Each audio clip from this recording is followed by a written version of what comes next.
Assalamualaikum warahmatullahi wabarakatuh.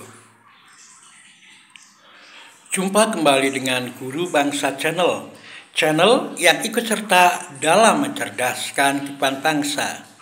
Bagi Anda yang belum subscribe, silahkan subscribe. Klik like and share agar manfaat dari konten ini dapat tersebar lebih luas. Saudara, perjalanan napak tilas kaderisasi yang dikejar-kejar tentara Soeharto, tentara Pak D, kadal ijo, dikali orang tentu saja mengkristalkan berbagai kenangan dan juga bisa mencampurkannya dengan adonan atau minuman yang saat ini sedang berbaur, mengaduknya dengan adukan rasa yang sangat dalam terkait dengan nasib bangsa Indonesia.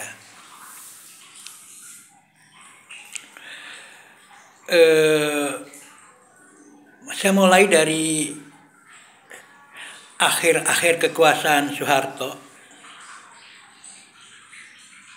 Di Senayan sangat dikenal adanya istilah hijau loyo. Hijau loyo. Sejak tahun 90 banyak penghuni Senayan hijau tapi loyo.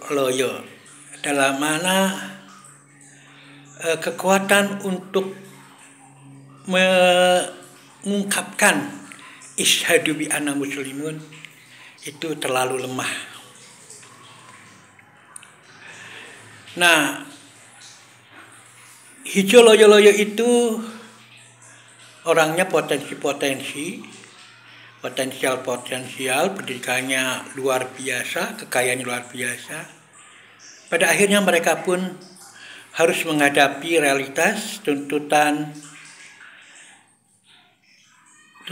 suksesi kepemimpinan yang sebetulnya digaungkan oleh Pak Amin Rais sejak tahun 1983 dan mencapai puncaknya di 1998. Penghujatan terhadap Orba dan KKN-nya pun berlangsung kroni-kroninya. Namun kroni Soeharto licik dan kaya. Jadi mereka justru banyak kemudian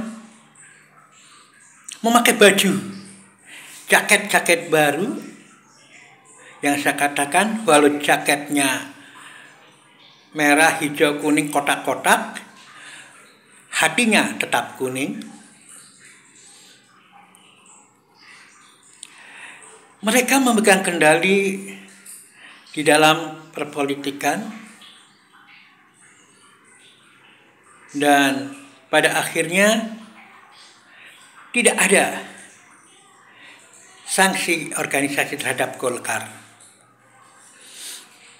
Golkar tidak dinyatakan sebagai golongan terlarang dan melakukan semacam rebound dengan istilah Partai Golkar. Partai sangat dihindari di Orde Baru karena mereka sangat mengidentifikasi sebagai golongan kekaryaan. Nah, otomatis tentu saja dengan berbagai aktivitas yang mereka lakukan, konsolidasi tetap berjalan tentang ide-ide dendam terhadap penggulingan pemimpin mereka. Dan mulai tahun pemilu kedua kalau nggak salah atau pemilu 3 dari era reformasi mulailah dibangun kenangan indah tentang enak zaman kuto. Ini tidak lain adalah sebetulnya kalau menurut saya upaya yang sama dari Soekarnois dengan menampilkan poster-poster Soekarno dalam setiap momen yang mereka lakukan. Nggak beda. Nah, apa yang saya tulis di awal reformasi bahwa seharusnya kita harus mengakhiri dinasti Soeharto dan dinasti Soekarno untuk tidak membuat luka makin panjang, dendam makin terus dipelihara dengan mencoba untuk menampilkan yang reformis. Tapi memang yang reformis sejati itu sedikit, banyakkan adalah penunggang kereta gelap dari reformasi. Bahkan orang yang sudah menggaungkan suksesi reformasi sejak lama akhirnya dicap oleh mereka sebagai sengkuni. Ini sebuah pengkhianatan sejarah yang dilakukan oleh mereka yang memanfaatkan perjuangan Pak Amin. Nah, saya waktu itu juga menulis tentang Lost Generation dengan apa yang dilakukan oleh Orde Baru, kekurangan gizi yang ada di mana-mana adalah korban dari korupsi Orde Baru, merupakan lost generation yang sangat berharga. Dan hutang per kapita waktu itu saya juga hitung. Dan akhirnya saya kecewa ketika orang-orang itu mudah lupa bahwa yang mereka agung-agungkan, yang mereka junjung tinggi itu siapa sebelum reformasi.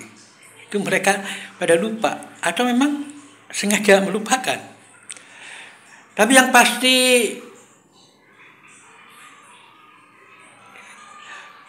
perseteruan dua kutub Soekarnois dan Soehartois selalu mewarnai hari-hari di Indonesia.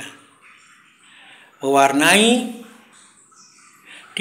dinamika hidup berbangsa dan bertanah air di Indonesia. Sehingga pada era munculnya Twitter, saya sering sekali mengingatkan bahwa kok aneh ya, orang menjunjung tinggi-tinggi reformasi kok milihnya ini. Tapi ternyata memang hanyalah reformis gadungan yang memang banyak ada di pinggir jalan. Dan saya lihat itu pun terjadi di PAN. Ya, saya seringkali juga menulis waktu itu karena saya dulu aktif di PAN, jadi saya menulis sehingga kalau PAN original itu ya reformis. Tetapi masalahnya di PAN sendiri terjadi hal-hal yang seperti itu. Nah, oleh karena itu perseteruan Soeharto dan Soehartois dan Soekarnois di Indonesia itu terus berlangsung sehingga saat ini pun saya melihatnya diametral antara Soehartois dan Soekarnois itu ada. Dan saya mengalami beberapa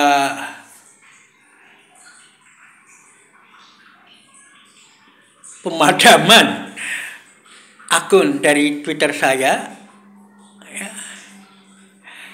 akibat mencoba meluruskan pada keduanya.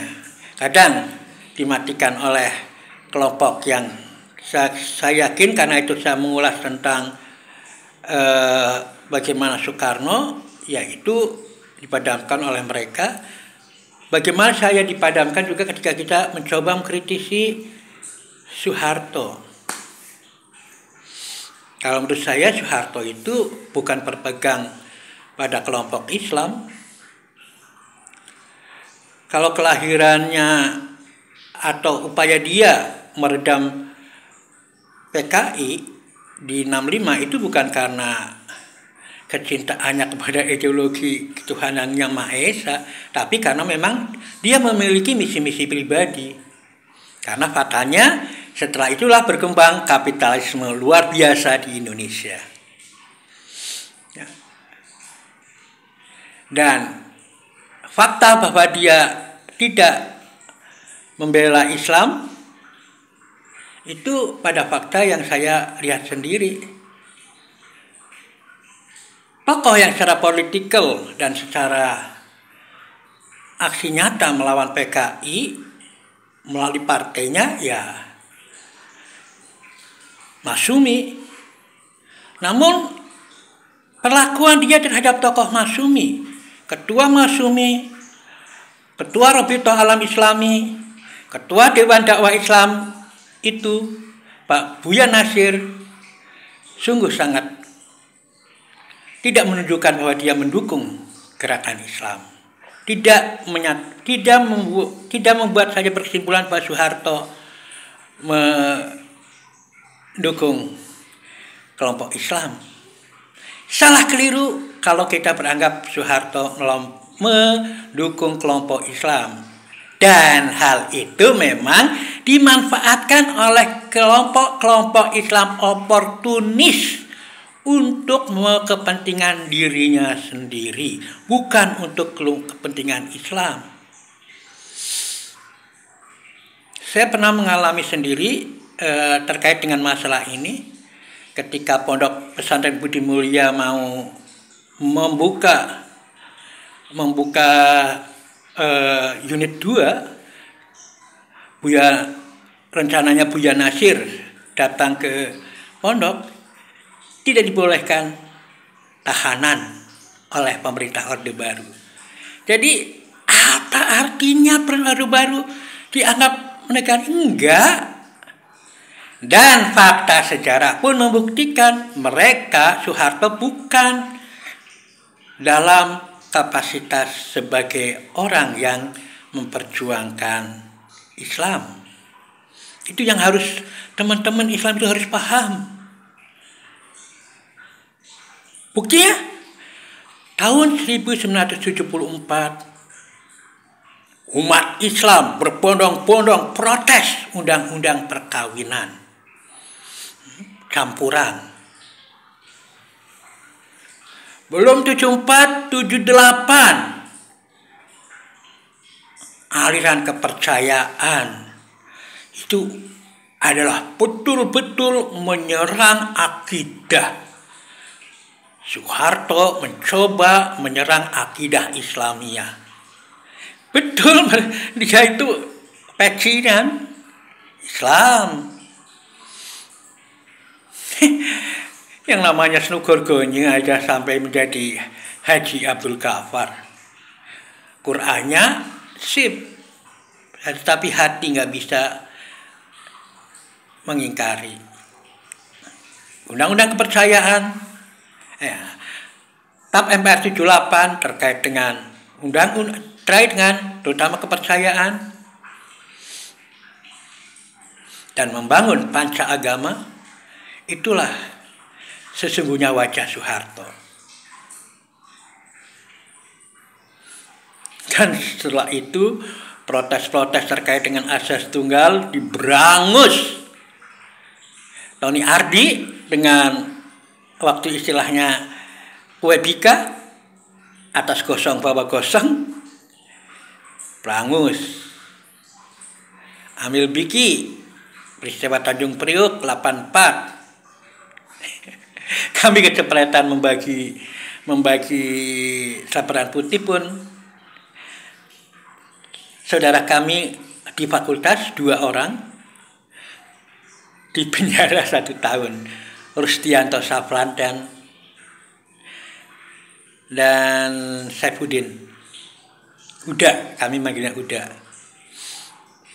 Untung beliau itu mengedep untuk beliau sendiri, kalau tidak satu komisariat bisa saja di Hotel Prodeo. Nah, setelah itu 84, asas tunggal 85. Nah, itulah mulai 85 lah kita banyak dikejar-kejar sampai berebut stempel di Gedung Wanita di Jalan Solo.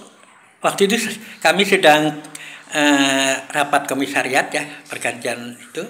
Dan kebetulan saya sebagai moderatornya waktu itu, jadi kita langsung ikut gabung ke sana. Waktu itu ada di SD Sudirman ya, di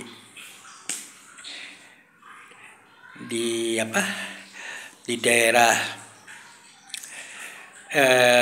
Kolombo. Nah, termasuk juga kita lihat kan bagaimana mengusir teman-teman yang sedang berjuang untuk membangun militansi bangsa Indonesia dengan keindonesiaan, keislaman, dan intelektualnya di Dagen itu, bagaimana Dagen dikerabut oleh mereka. Itu bukan satu yang bagi saya tidak bisa dipungkiri lagi. Saya mengalami sendiri, jadi nggak mungkin menganggap kemudian dia pahlawan nasional seperti yang diungkapkan oleh tetangga saya di hutan kayu itu. Nggak bisa. Jadi saya bertanya, loh, orang ngakunya reformis kok begitu ya? Jadi ini hal-hal ini yang harus dipahami oleh generasi muda terkait dengan itu, yang intinya saat ini pun yang terjadi adalah porak-porandanya Indonesia itu ada di 2 akar itu. Perseteruan Soehartois dan Soekarnois. Soehartois merasa paling Pancasila. Soekarnois merasa paling nasionalis. Dan ada banyak cara menyudutkan keduanya. Nah, sehingga saya hanya ingin berpesan, karena saya hanyalah rakyat jelata,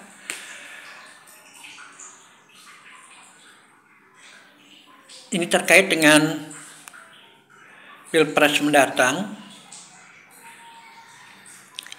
Pada saat keluarga Cendana memberi dukungan kepada kepada Anies Baswedan, saya melihatnya ada sesuatu yang lain, dan saya juga melihat dari dukungan Surya Paloh juga sesuatu yang lain, karena kalau kita lihat, saya banyak nulis di blog waktu itu sebelum di YouTube, di blog ya. Jadi Darwono Institute of Thinking, blognya di blogspot.com, itu banyak menulis tentang kondisi di Indonesia. Banyak juga dari blogspot.com itu banyak yang mengadopsi tulisan-tulisan saya. Saya lihat di blog-blognya atau di website-websitenya dan Bagi saya itu nggak apa-apa, yang penting bukan dijual belikan, karena memang saya juga tidak berorientasi keuangan finansial. Yang penting saya menyampaikan pemikiran original saya. Saya tidak mau tergantung dengan pemikiran siapapun. Maka ketika ada dukungan dari keluarga cendana itu, jadi saya bertanya-tanya dan mencoba untuk merenungkan terus sampai kemarin ke Kaliurang. Alhamdulillah bisa mendapat kesempatan untuk merenungkan, karena di sana banyak karya-karya saya yang tercipta di sana. Karena dulu itu ke Kaliurang itu mudah, dengan paker udah sampai. Kos saya ada di depan kampus Jokowi, di depan kehutanan di Barek ya, di situ. Jadi tinggal jalan sedikit ke perempatan di geografi dulu, itu langsung ke Kaliurang, walaupun sekarang agak susah. Nah, dari situlah saya bisa memperjelas pemikiran saya. Nampaknya saya tidak menyaksikan Anies itu orang baik. Anies itu bagus. Anies itu kalau menurut saya sih holistik ya, tidak sekedar baik tapi memang holistik. Tapi memang kelemahan Anies itu kan tidak punya partai. Dulu kita sering kumpul, orang-orang itu banyak yang anggap kalau kita punya partai bubar biasanya. Itu memang pemikiran yang tidak beralasan sebetulnya. Kalau saya inginnya punya partai, sehingga bisa menjadi kendaraan dari Anies Baswedan. Tentunya itu teman-teman himpunan ya, teman-teman himpunan yang sering kumpul dulu.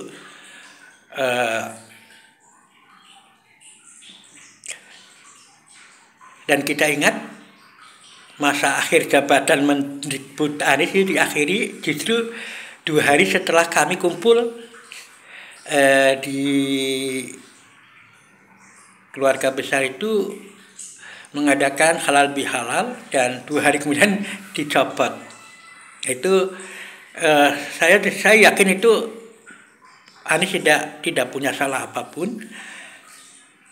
Nah, kami yakin, namun ketika kita harus berhadapan dengan realitas yang semacam itu, mau tidak mau, ya saya katakan di blog saya, di YouTube saya itu tidak ada makan siang gratis.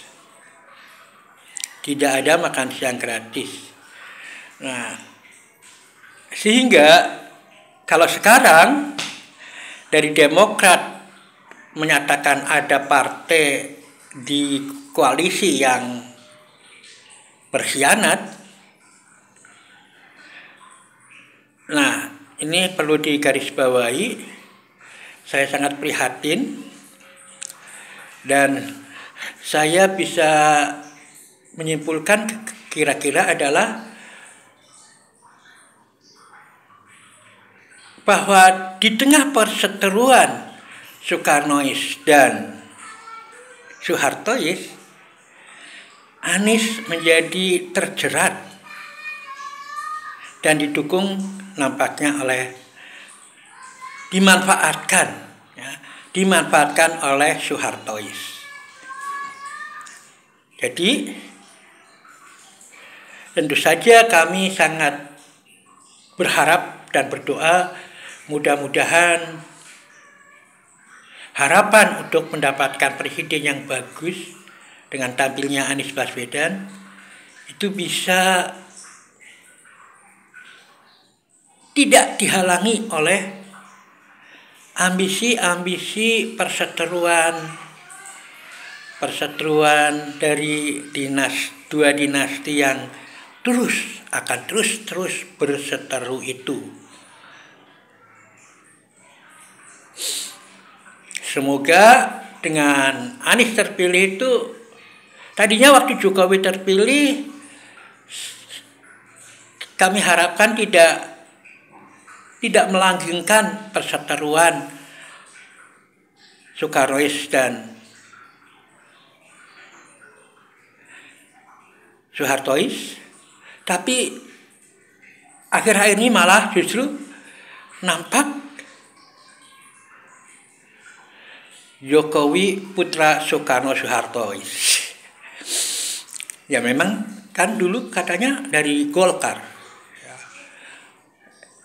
dan sekarang ada di PDIP, dan itu memang harus betul-betul kita memantau kelicikan-kelicikan yang ada, bukan cerdik tapi licik, ya, licik dari masing-masing aktor. Ini harus kita pahami. Nah, sekali lagi dalam kondisi di mana Soehartois dan Soekarnois berseteru dan reformis, gadungan-gadungan itu mendukung ke Soekarnois atau Soehartois, sehingga reformis sejati tinggal sangat sedikit. Ya. Kalau tidak hanya Pak Amin, ada beberapa yang ada di sana, ya, di kelompok itu, tapi terlalu lemah dan tersingkirkan dari para oportunis yang ada di partai masing-masing. Maka memahami posisi Anies Baswedan yang saya katakan sebagai reformis yang dimanfaatin oleh Soehartois, ini perlu betul-betul kita jaga bersama, karena apalagi jatuh pada yang lain. Intinya begitu saja. Bagi saya, apalagi jatuh lagi ke yang lain. Yang mudah-mudahan sebagai orang Muslim kita tidak boleh berputus asa, karena mungkin mereka merencanakan dengan memanfaatkan Anies. Tapi kita harus yakin, wa makaru wa makarallah, innallaha khairul makirin. Mudah-mudahan orang-orang baik, Anies sebagai orang baik, betul-betul bisa melaksanakan berbagai kebaikan-kebaikan yang ada dan sukses memperbaiki Indonesia.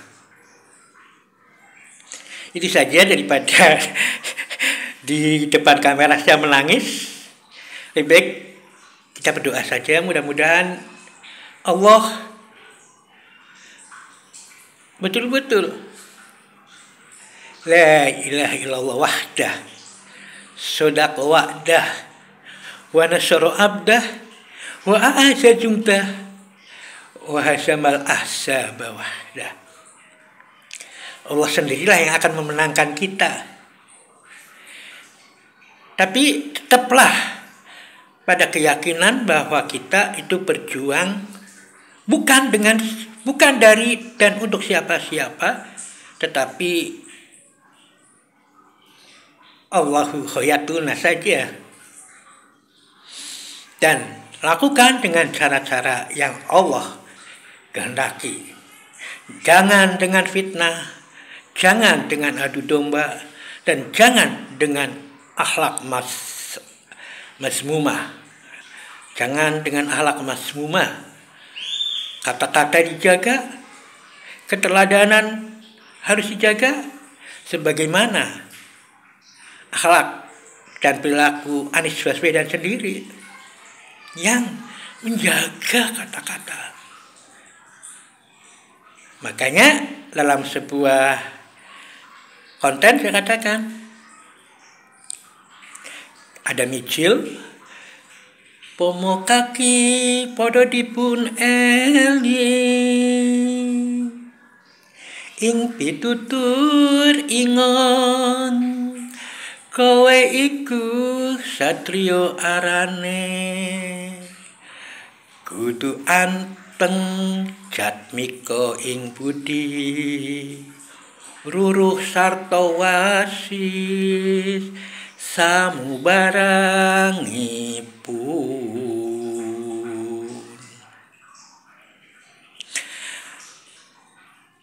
Wahai kawan, cobalah dengarkan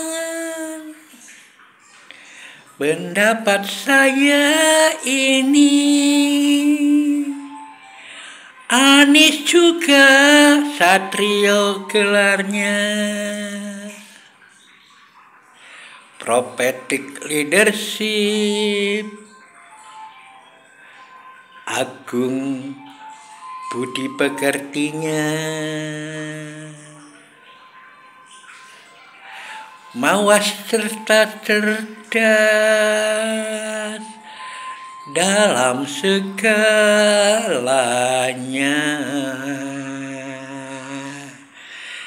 Itu ya, jadi kalau kita sebagai bangsa Indonesia yang berbineka, bahwa mayoritas etnik di Indonesia adalah Jawa. Bahkan Jawa itu berdiaspor hingga kemana-mana. Nah, ini harus dipahami oleh siapapun, aktivis manapun, bahwa harus berlaku unggah-ungguh yang baik. Kriteria seorang satrio di Jawa adalah anteng, jatmiko ing budi, luruh sarta wasis. Mudah-mudahan bermanfaat. Assalamualaikum warahmatullahi wabarakatuh.